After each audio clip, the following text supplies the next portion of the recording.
otherwise they might treat you differently. So, and according to ediplomat.com,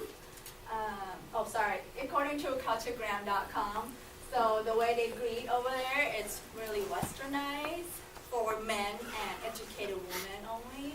So they do shake hands, and when you talk to someone, you should refer to the title as well. As I mentioned, they're church titles. So for example, if I'm your client and you want to greet me, let's say I'm Indian, and you want to greet me, so you might, talk to me and call me Shrimati Preaw, Kanji. So Khan is the suffix at the end of your last name. And that's to show respect. Even though I'm younger than you, but you want to show respect. So that's how you win money. Win the business and build a relationship.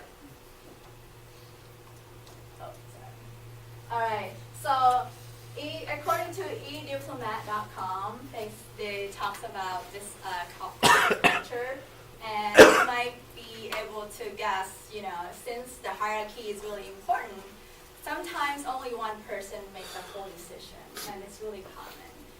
And building relationship is the key. Then you better not jump into the business conversation right away. You should, have some small talk, ask your counterparts, how's your family? What is your interest? How's the weather? Before you jump into the business topic. And a lot of times, Indians can be difficult. The business can be slow and difficult. So just be polite and be persistent. Sometimes they say, oh, no, that cannot be done. It doesn't mean it can be done. It cannot be done. Once you build relationship, maybe you'll win their hearts, and they will, allow you to do business with them, so be persistent. All right, and the big question is, how can I talk to them besides business? Well, here's the topics that based on world business cultures. These are the topics that you would like to touch on. For example, cricket. Cricket is so big in India. It's like American football here. It's their pride. So if you know a name of cricket player, they won any championship, you can bring it up before you talk about business. Or, Bollywood is also a huge business in India. So if you know any celebrity, you want to talk to a female counterparts, to lighten up the conversation, that's awesome too. And as all my colleagues have mentioned about culture and history of food, definitely you can talk about all the stuff that you have heard from us. However, the red flag is, again, property is really sensitive issues, so you might want to avoid that. And Pakistan is, they're a neighbor, but there's some history behind that, so you better watch out and may not want to start the conversation about it. But according to our Indian friend in Richland College, they're a younger generation. They're like, well, we're open up to that issues already. For the younger generation, it's okay to talk about Pakistan. And let's talk about business as well. So a lot of traditional companies, they're really informal. What happened is, you're in the meeting room, all of a sudden, some people just walk in the meeting room and just talk about different topics. You were talking about business, and they were talking about something else. It's really common. Or someone just answered the phone while you're in a meeting. It's really common because they're really relaxed environment. Wow.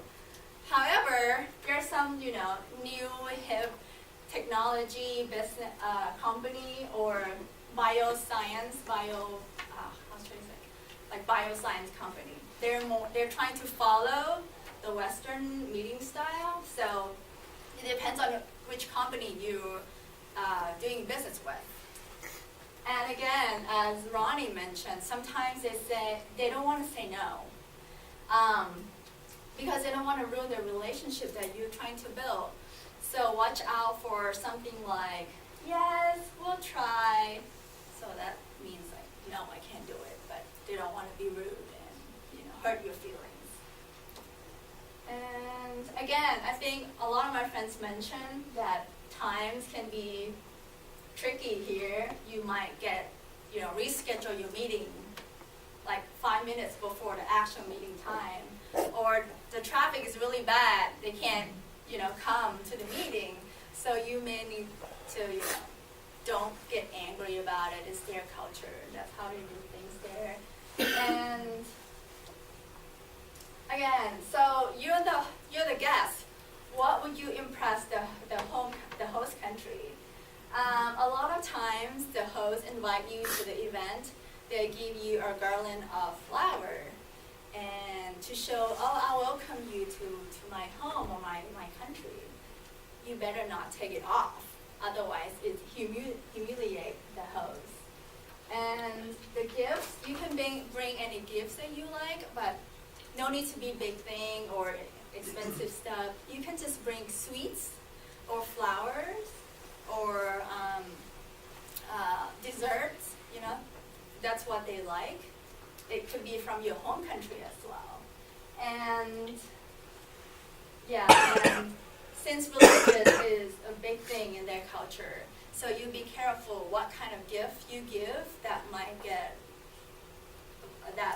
violate their religious restriction. For example, Muslim, they don't consume pork, so you better not give like pork-related products to them. Or Hindu, they worship cows.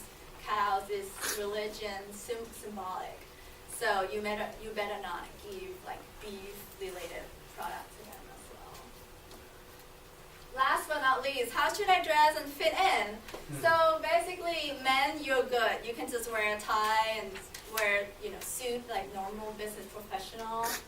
And Western women, I prefer you to dress really conservative, cover your body, like cover the majority of your skin. It's for your own safety as well, and it will bring credibility to yourself too. However, in the summer, it gets really hot and humid. So for a guy, you can just, you don't need to wear a suit. That's fine.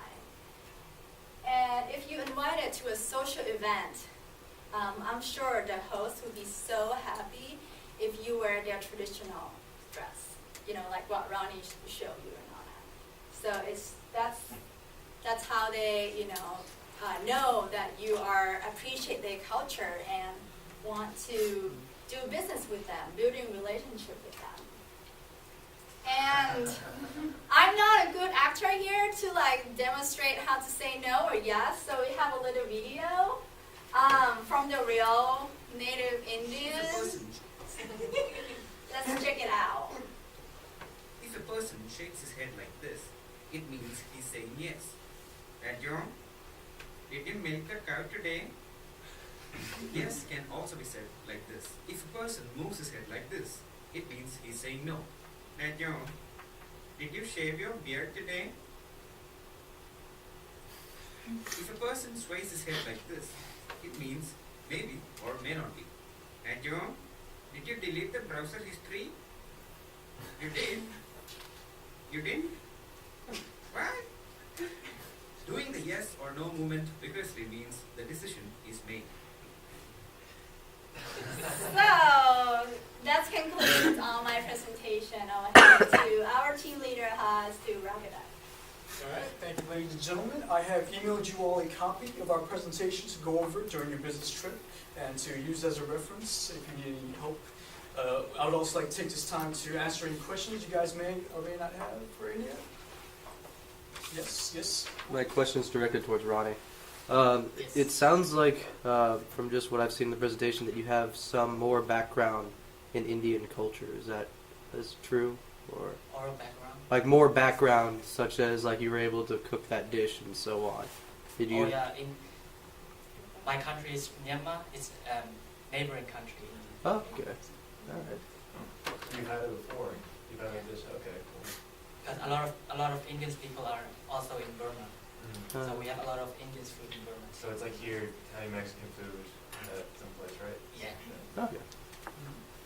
Oh, yes, please. My question is actually for you, Haas. You mentioned the dollar or the rupee, I guess, is less than 1 cent? Yeah, it's about 0.016 cents. And you said that the minimum wage is 28 cents there in India. So like, how is that like relative to ours? I know that 28 cents. Well, seems 28 significant, cents is in US dollar. but- I meant. Oh, okay. Cool. Yes. Yes, sir. What is your question? Time for one more question. One more question. I have a question. For women doing business in India, would you recommend to wear a skirt or pants? You can wear both, as long as your skirt covering your knees, or your pants like covering your ankles. So that's fine. Yes. Yeah, we have also verified our information with some actual Indians here on campus. And that concludes our entire presentation. We hope you enjoy it, and we hope you have a prosperous trip to India. Thank you. And Namaste. We have a little gift for you guys too. yes, we do have a little bit for you guys. To Some test the mimosas. test To of taste, India. to taste India's food.